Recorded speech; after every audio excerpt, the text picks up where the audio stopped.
শোনো শোনো ভাই বোনেরা, শোনো দিয়া মন, লবণ নিয়ে মজার তথ্য করিব বর্ণন।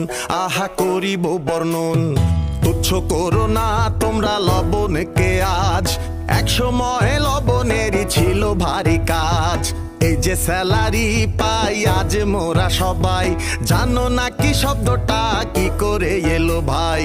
প্রাচীন রোমে সৈন্যবাহিনীতে লবণ কেনার জন্য যে টাকা দেয়া হতো সেটাই স্যালারি। সেই স্যালারি শব্দটি এসেছে সল্টের রোমান শব্দ স্যালারিয়াম থেকে। সততা বোঝানো হতো সেই সময়কার, তুলনা থাকতো সবকিছুতেই লবণ খাওয়ার।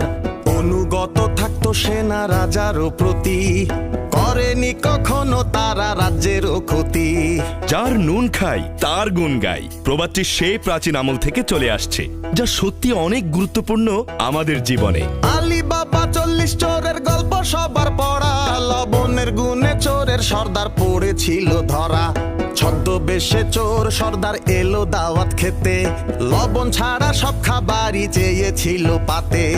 এই দেখে মর্জি না পারিল বুঝিতে, বুদ্ধি করে ধরিল তাকে হাতে নাতে। আলী বাবার বাসায় চোর সর্দার লবণ খায়নি, কারণ সে তার ক্ষতি করতে চেয়েছিল। আর লবণ খেলে সে তার ক্ষতি করতে পারবে না, তাহলে কেন আমরা নিজের দেশের লবণ খেয়ে দেশের মঙ্গল চাইবো না? ছোট থেকে বড় হই দেশের লবণ খেয়ে, খারাপ কিছু করি কেন সেই কথা ভুলে।